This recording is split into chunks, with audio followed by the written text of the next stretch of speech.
Ayan! Hello beautiful! Welcome back at Everything Nice at Mitch Succulent Love, and I'm inviting you to like and subscribe to my channel and please hit the notification bell for more updates on my videos. Ayan! So, today magre-repat na tayo ng mga succulent from the Trish succulent and from the Myla succulent. So, yung nabili nating cactus and yung mga succulent nga.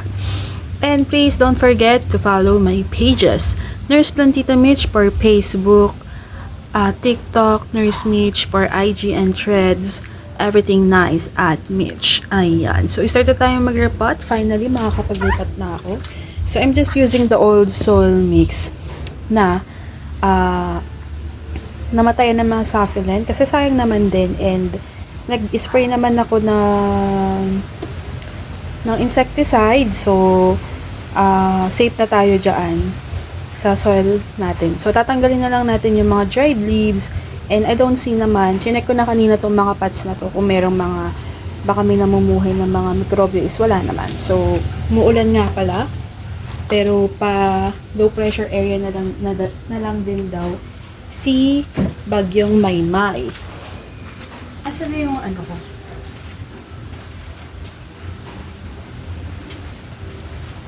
Yes, low pressure area na lang si Bagyong Maymay. So, magtatanggal muna ako ng mga dahon na dried. Kanina pa ako nagtatanggal actually.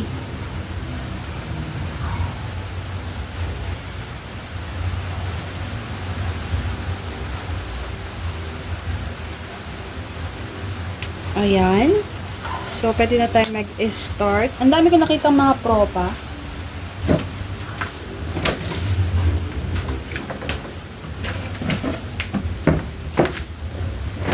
Ay, ano ba yan? Ang dami ko nakitang mga propa from the other side. Nung nagdinis ako, ang dami mga propagation.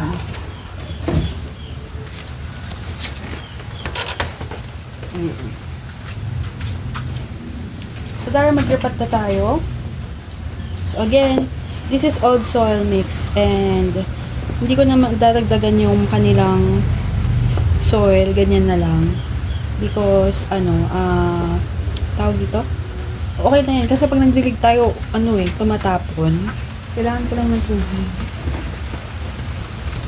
Kailangan ko ng tubig. So, basain lang natin ng konti yung soil. Kasi, kung ganitong gagamitin nyo na may ipa, wala na kasi talaga akong soil mix dito. Mga old lang talaga. So, yan yun na. Low key na na soil mix. Yan. Asan kaya yung pangtanim ko? Wait. So, let's go.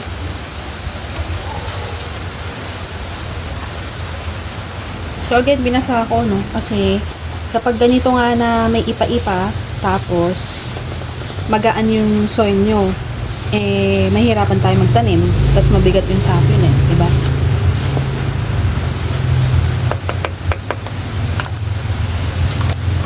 So, asan na? So, this is Cinderella, I think. Oh, in fairness naman din kay Trish Succulent, maganda yung kanyang pag air dry, malinis, and kahit na so, ang ganap ko na kasi ngayon is na-air dry ko na sila. Nakikita ba? Ina-air dry ko na din sila dito kasi pagka wala nga akong time pa, tapos darating yung halaman. Ayun. Syempre, ngayon, hindi ko na din mapipigilan si seller na wag munang ipadala kasi nga, pinagsasabay-sabay nila yung padala dahil nga, syempre, yung courier nila, diba? Kawawa naman kung yung ako magpapa-special na hindi i-deliver kasi, ang tawag dito? Kasi hindi ko pa-trick, syempre, kung wala tayong kasabay, kawawa naman din sila.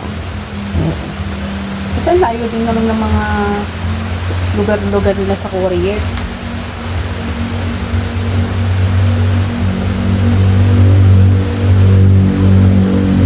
Next.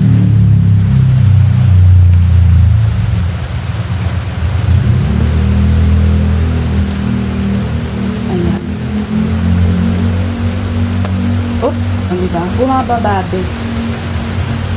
Tapos, ano pa isasama natin?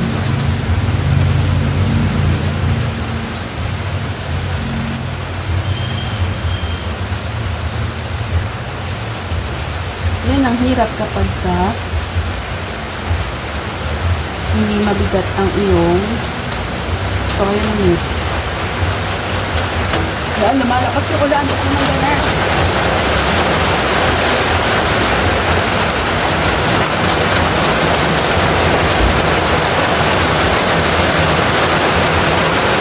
Nagtanim sa gitna na.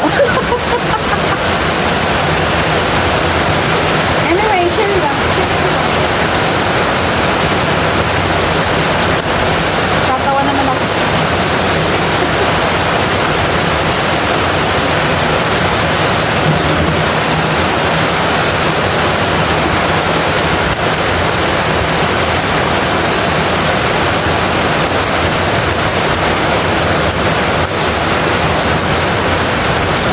So this is, nakalimutan ko na. Look oh, this is variegated silver bomb.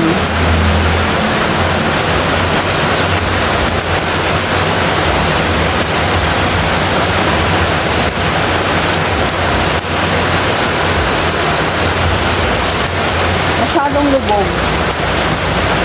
Bahala ka na dyan, silver bomb. Ayan na nga. Grabe, lakas ng ulan. Ah!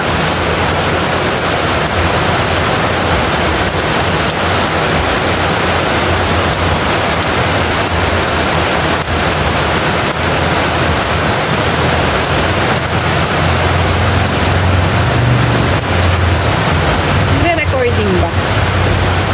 Ayan. Variegated silver bomb, mas may stress pa yan. Till next time. Kapag ka, na-sun-stress na natin. Ganito pa yung niya. Stress cooler.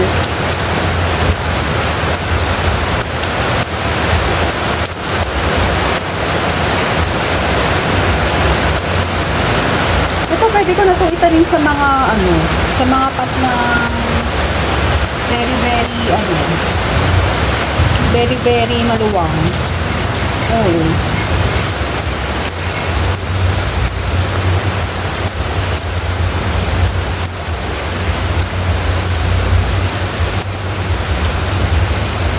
Ito lang ang mahirap itanim. Yung mga ganyan.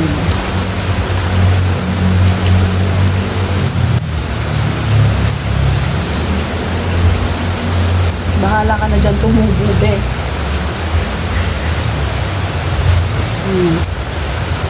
Ayan. So, moistening the soil again promotes root. Tawag dito? Root growth. This is hindi ata. Parang lang siya. Same as speedy lang. Saan ko kaya ito ilalagay? Kasi ito, isusuksok ko na lang to sa mga tabi-tabi. Then we have the ghosty. Ganda talaga ng ghosty. O yan. Yung mga tangkay-tangkay is igaganyan natin kasi nga yan na magsisilbi nilang sandalan para hindi sila matumba. Ito, Barto. Oo, from Barto. And may variegation to. So, saan ko siya itatanim? Daycare na lang.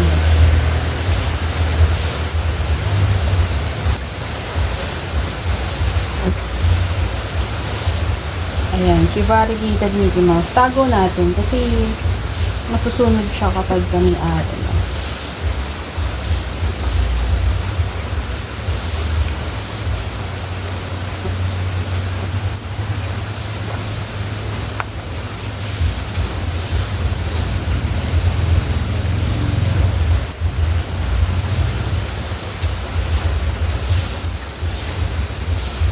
ito may flower. Diyan ka na lang. Bahala kami dyan tumubo.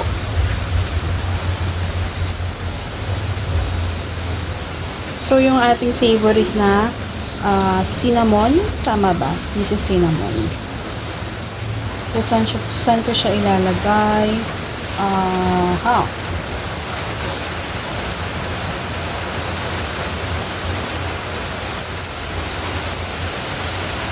So,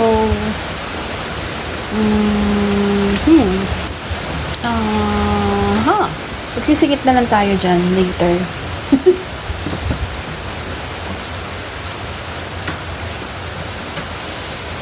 Tapos eto, pwede natin ilagay siya dun sa mga cactus dun sa may rock.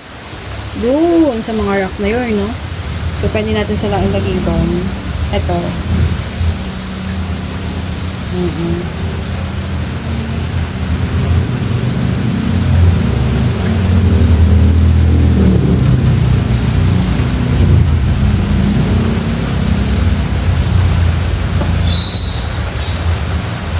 Tapos, ito pwede ko nang gamitin yung mga pots na binili ko kay Pat Mama last time. Ito ba kasi yun na red pot. So, pwede naman silang sa isang pot lang.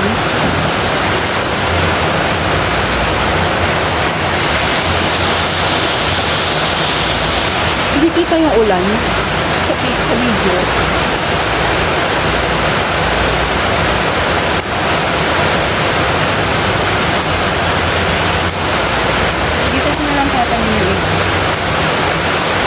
Hagis ko na lang yung mga cat na boys na lang dito sa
dito ko na lang itanim kasi tinatamad na akong kunin dahil nga umuulan.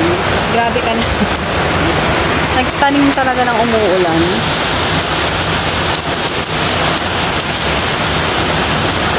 Ayan kasi yung isa kong side. So, umuulan na talaga mga bee. Ayan.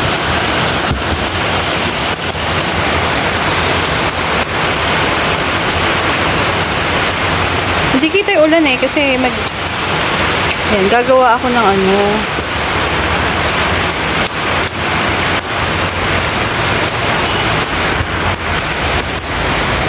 Anyway, bahala na nga sila. So, ito dito ko na itatanim at hindi na ako hindi na ako magti-trim.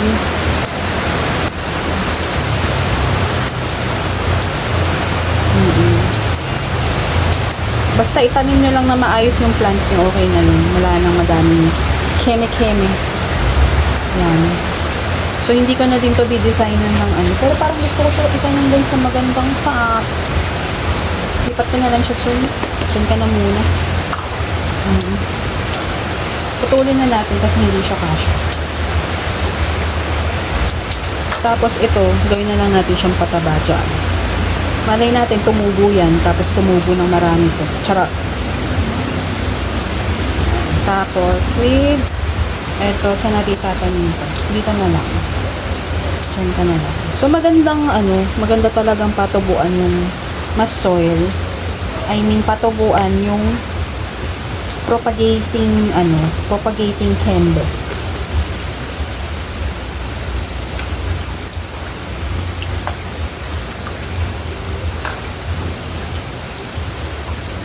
So, meron akong ganito. So, pwede natin dito na lang itanim itong mga cinnamon. Cinnamon ba ito?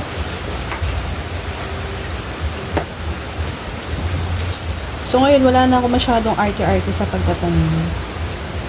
Kasi hindi naman na din talaga pagtatanim ang priority natin. Kundi ang ating bebe.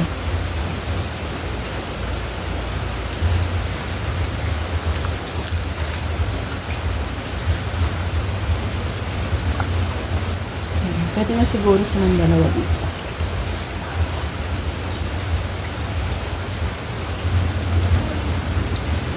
Tipid na tipid sa lupa. Kasi talaga ako kung dati marami tayong arte-arte sa pagmamalaman, wala nang masyado. Cutesy. Diba? Cutesy lang. So, yung mga ganito sa akin, okay naman. Sa iba kasi, hindi daw okay.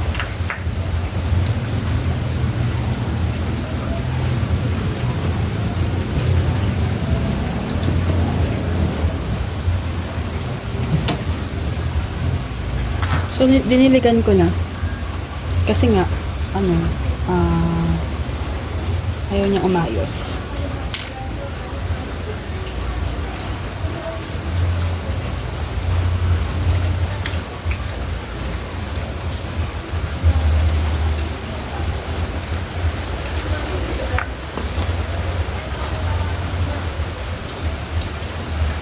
Ay, natuyot yung ugat niya. Natuyot. So, ito bago sa interview.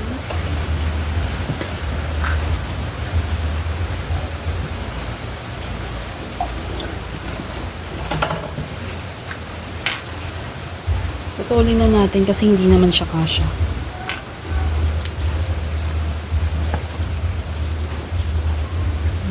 So, nakikita ko pa dito yung yung mga ginamit ko sa soil na ito. Nakikita ko yung CRH and very rich pa. Kaya hindi rin ako mapagtapon talaga sa soil kasi pwede mo naman i-reuse yan. So saka ko na to gagandahan ng mga arts o lalagyan ng mga toppings, ganon. So ito, saan natin ito itatanim? Sa maliit na soil sana, sa maliit na pot, sa maliit na soil.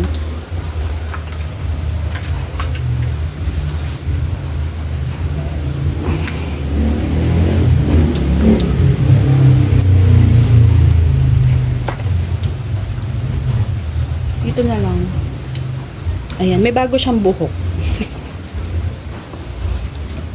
So, dito na lang. So, basain natin. Hindi pa lang nakikita.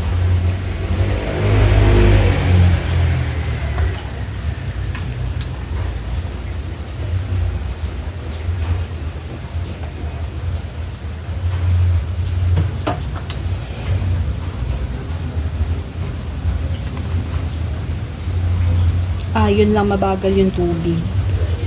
Mabagal siyang mag-flush. Oo. Kaya siguro namatay yung silver bomb ko din.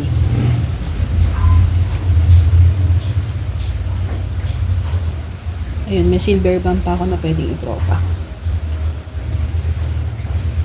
Saan na yung itatanim ko? Nawala na. Yun. So, yan. Lagyan na lang natin siya ng lupa.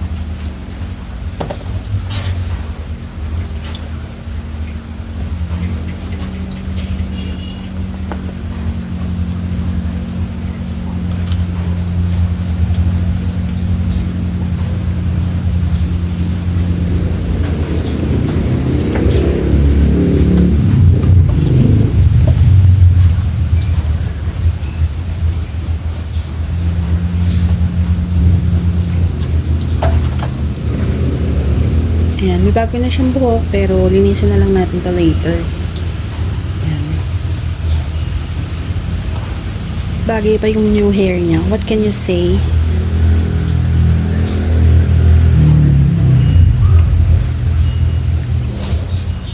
Cute. Ang cute. Ang cute niya. In fairness, ang cute niya. Which is next. So, ito naman. Saan ko kaya itatanim tong Saan kaya siya itatanim?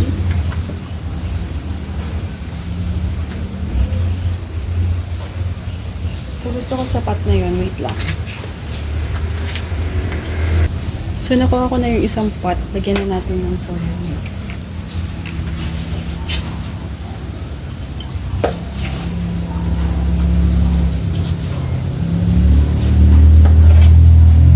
Ayan. So, wala na akong nilagay na any. Bawasain lang natin. Ayan. Nabilis yung kanyang water. Nabilis siya mag-drain.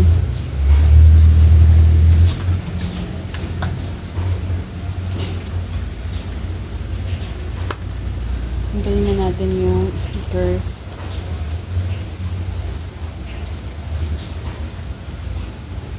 Ganda ng kulay nito, oh. Galing Taiwan.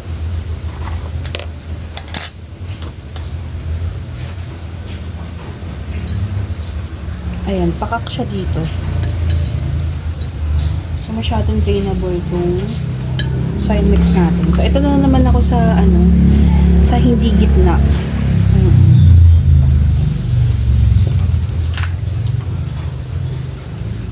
Yan. Yan yun ako, hindi gitna. Huwag yun akong i-judge. Para sa mga taong judgmentals.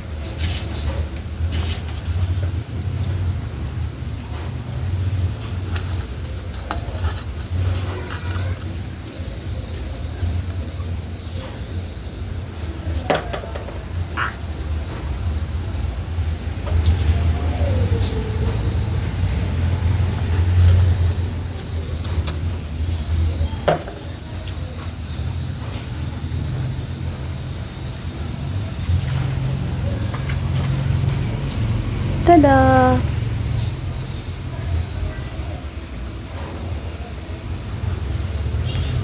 Pinipicturean ko kasi. Then next, sana tayo?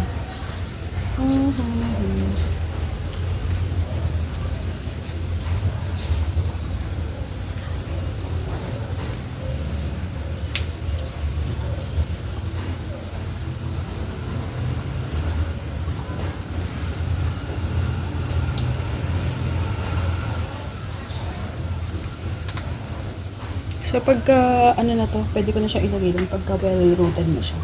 Ikot ko na siya dun sa kabila. Tagal mag-ugat. Ito din si Monroe. Na-stress na lahat. Hindi pa rin na-ugat.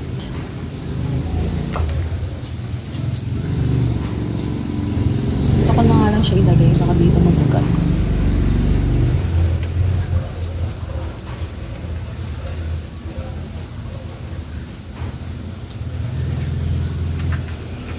Ayun, naitanim ko na halos lahat. And, okay na. Natanim ko na sila halos lahat. Ayusin ko na lang yung iba kong mga succulent dito. So, yun lang. Salamat sa pagsama. Ang haba ng vlog natin. 23 minutes na. So, thank you kung nandito pa kayo sa part na ito. At maraming salamat again. And, this is your newsman dito saying God bless po at lagi mag-ingat. Bye!